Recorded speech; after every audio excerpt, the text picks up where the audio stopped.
Everything, सब कुछ कर्म में है ना।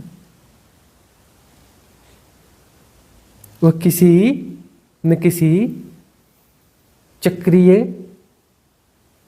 गति को फॉलो कर रहा है। जो कुछ है, जो कुछ हो रहा है, जो कुछ भी हो रहा है नहीं, जो कुछ हो रहा है, जो कुछ हो रहा है वह किसी गति में हो रहा है। होना का मतलब ही गति है।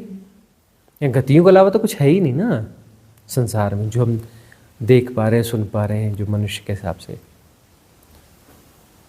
सवाई गतियों के तो कुछ है ही नहीं यहाँ। और सारी गतियाँ किसी कर्म में ही है। स्ट्रेट कोई गति होती ही नहीं है, सीधी कुछ गति होती ही नहीं।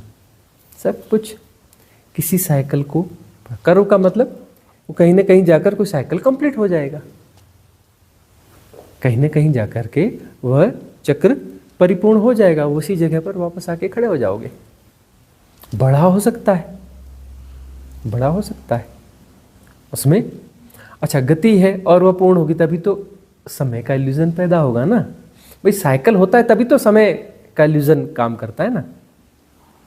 यदि उस बिंदु पे वह चीज वापस ना आए तो फिर समय कैसे, समय का इल्यूजन पैदा ही नहीं हो सकता। समय का इल्यूजन पैदा कैसे होगा? होगा कोई भी चीज वहीं पर वापस आती है तभी तो समय का इल्यूजन पैदा होता है ना। अरे चक्र वापस घूमता है इसलिए तो समय का इल्यूजन पैदा होता है, समझो तो सही। समय का इल्यूजन है कहां पर? इस लीला में समय आया कहां से? ये इल्यूजन है लेकिन इल्यूजन आया कहां से? यह इल्यूजन आया कहां से? समय का इल्यूजन आया कहां से?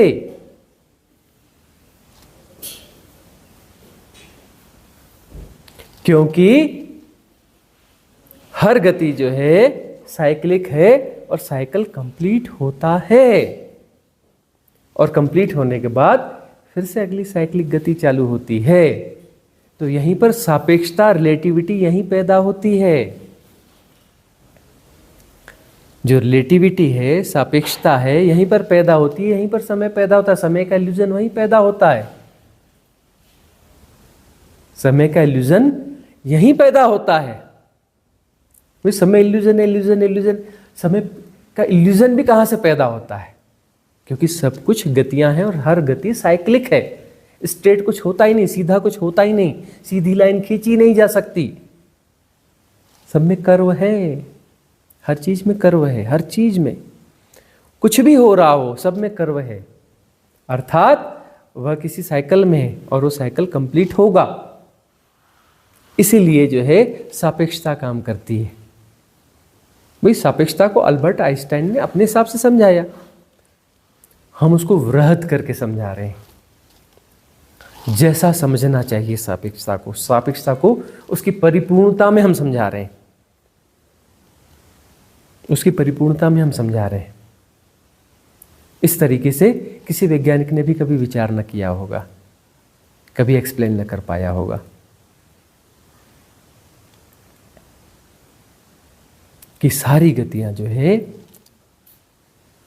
वर्तुल में है, चक्र में है, साइक्लिक है और अपने पूर्व बिंदु पर आ जाती हैं। पूर्व बिंदु पर आने पर साइकिल कंप्लीट हो जाता है। इस कारण जो है समय का इल्यूजन काम करता है, इस कारण ही सापेक्षता काम करती है। अब तुमने जो घड़ी वाला टाइम बनाया है, गौर से देखो, किन्हीं चक्रों पर ही तो आधारित है ना। धरती है, अक्षीय गति करती है और कक्षीय गति करती है। एक अपनी धुरी पर घूमती है और एक कक्षीय गति करती है।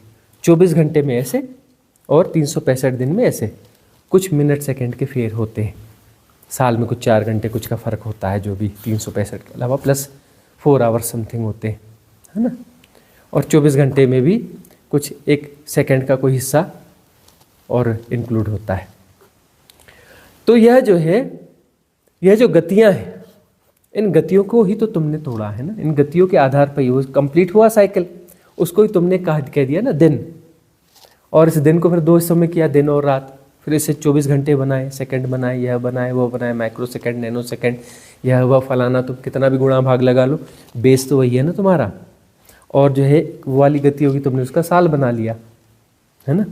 अब तुम्हारे जो है प्रकाश की गति को भी तुम नापोगे तो लाइट ईयर्स में नापते हो। तुम्हारा ईयर तो यही, बेस तो यही है ना।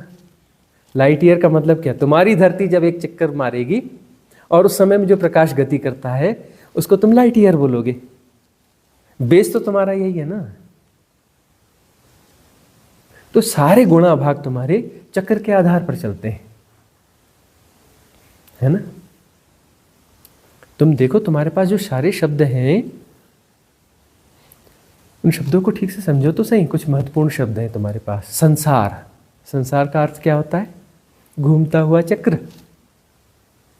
जगत, जगत का क्या अर्थ होता है, गोल चीज जो घूम रही है।